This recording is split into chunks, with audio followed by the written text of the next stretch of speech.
Om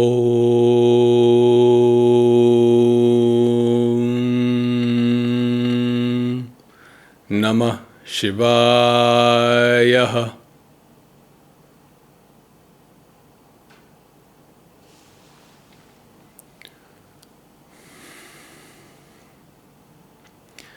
We are continuing with the teachings of Ashtavakra Gita. So, King Janaka is accepted as disciple by the sage Ashtavakra.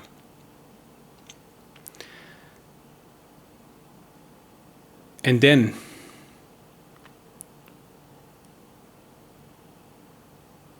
first question that Janaka asks is, he says, how is knowledge to be acquired? How is liberation to be attained? And how is dispassion to be reached? Tell me this, sir.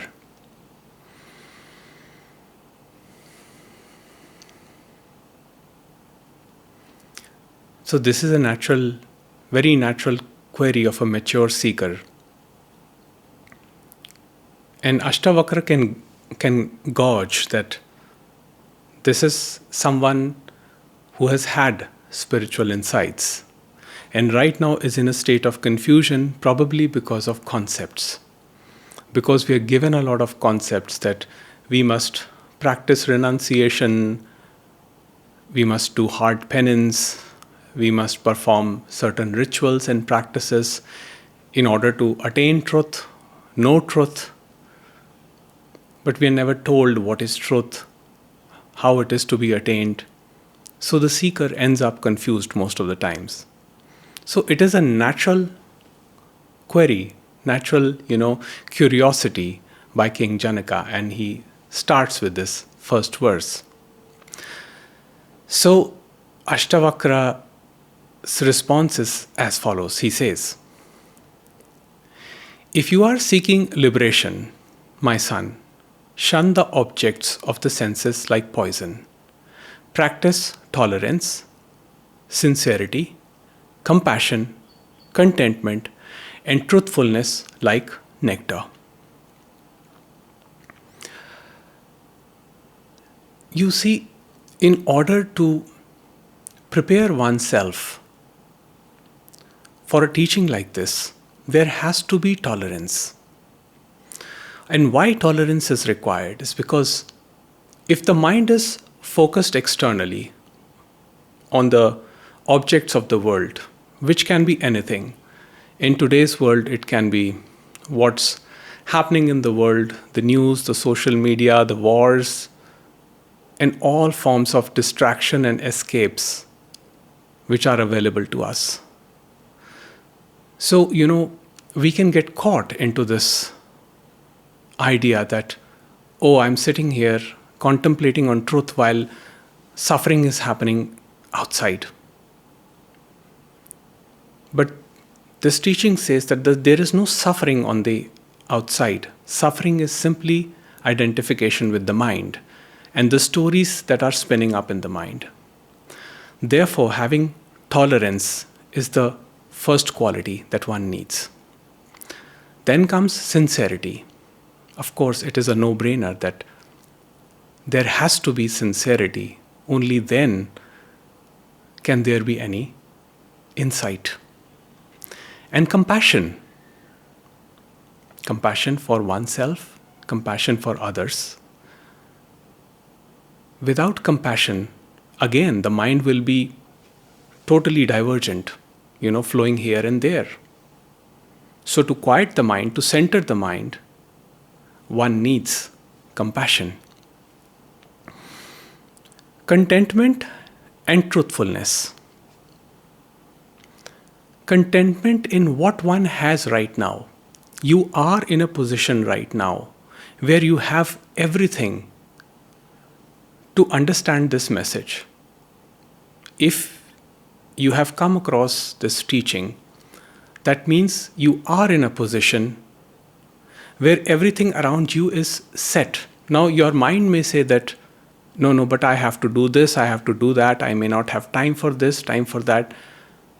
So, mind again is moving here and there. All in all, what the sage here is saying is be earnest in your seeking and bring your attention inwards, which relates to truthfulness, as we will discover as we move further. Then he starts with his first pointer, which is a very powerful pointer. He does not waste time, and he knows that Ashtavakra is a ripe disciple. He's mature enough to understand this teaching. So he goes straight into the point and he says, you are neither earth, water, fire, air, or even ether. For liberation, know yourself as consisting of consciousness, the witness of these. So the 5 elements that constitute the body, you are not these. You are the witness of these. So it is the sentience in you which is provided by the consciousness, which is managing all of this system. The breathing, the heartbeat, the thermostasis, all of it is happening, and this happening is being witnessed. And that is where this truth is being pointed, that it is the witnessing that is happening. You are not these objects that the senses are perceiving. You are the witness.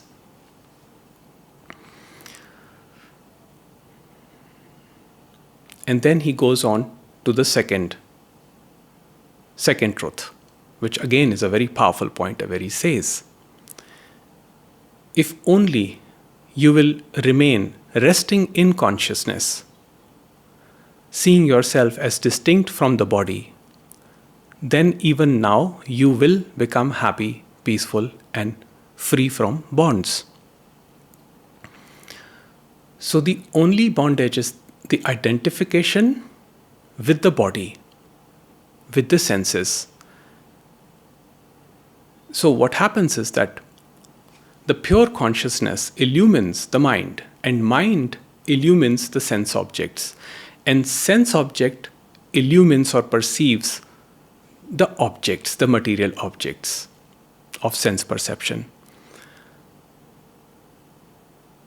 Now, even if the object which is being perceived breakdowns or changes,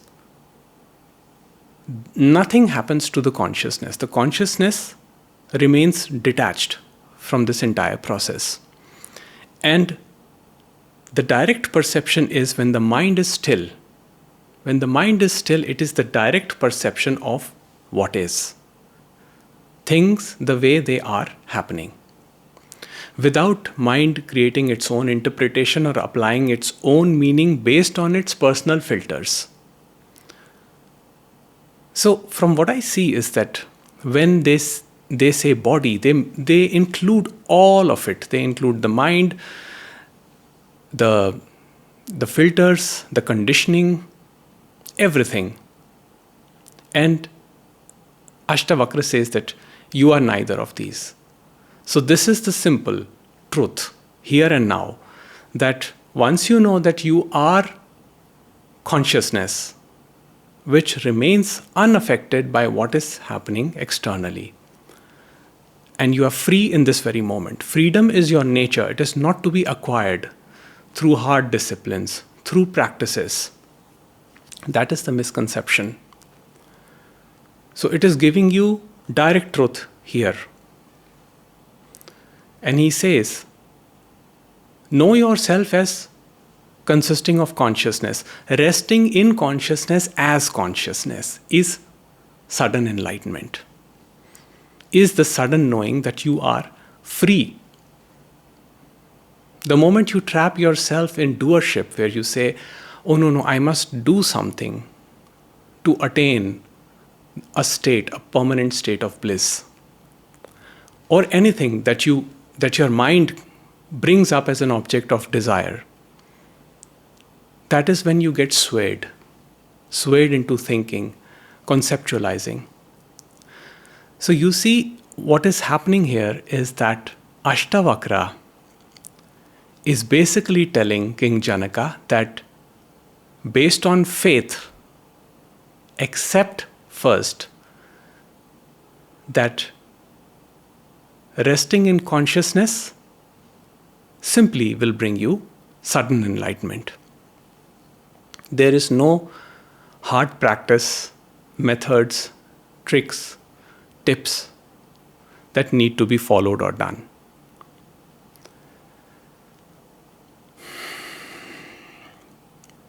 And with this begins this entire journey. You see, faith is required, and everything is faith-based. There is not even a single thing on this plane which is not faith-based. Even science is faith-based. Yes, formulas, theories, like, let's say, Newton's law of motion, force is equal to mass into acceleration, or any other formula for that matter, any mathematical formula. In theory, it can hold.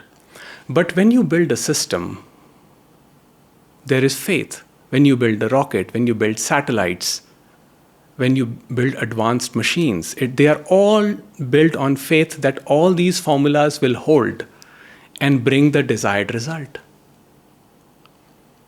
Because things can go wrong any place, anytime, and they have gone wrong. Even with solid scientific principles, things have gone wrong. So faith is required initially. But as this intellectual concept is first presented, based on faith, the underlying foundation is faith, that yes, you are consciousness, and consciousness is all there is. It is the simple teaching. And then, slowly, as the mind dissolves and the consciousness, the pure knowing reveals, it becomes clear. It becomes your lived experience that you are consciousness. So you see, it is an intuitive apprehension. It is not an intellectual comprehension, which requires logic, reasoning. But the intellectual apprehension, again, is not opposed to the logic. One can certainly go into reasoning and logic, as King Janaka will go into reasoning and logic. And every time the same truth will be repeated by Ashtavakra, pointing directly to the source. This is your true nature, this is what you are. So whenever it strikes, it cuts through that intellectual barrier, you intuitively know that this is it. Because intuition is not time-based function. It's not a time-based realization. See, acceptance of what is brings peace. We all understand this very simple truth because it is our lived experience. In life, when things don't work according to you, when you work hard to make money or to, get good positions in society, but when things do not work according to your plan, what brings you peace? Acceptance. There is no other way. So intuitively we know this very fundamental truth that acceptance of things the way they are will always bring us peace. But intellectually, the mind which is caught up in desires will always use reasoning to assert its own ideas and concepts and will say, no, but I must try this, I must try that. And yes, you can try this and that. And it will also bring you the result that you want. But it may not necessarily bring you the peace or the level of contentment or satisfaction that you deeply desire. What you find is the true contentment is annihilation of the desire. It is the foundation.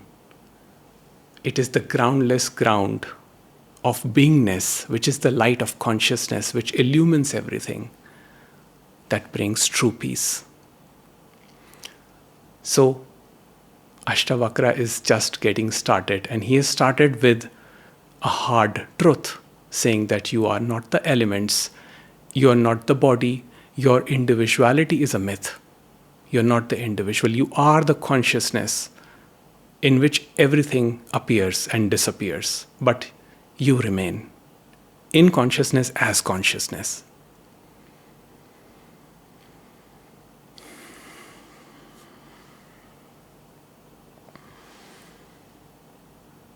Om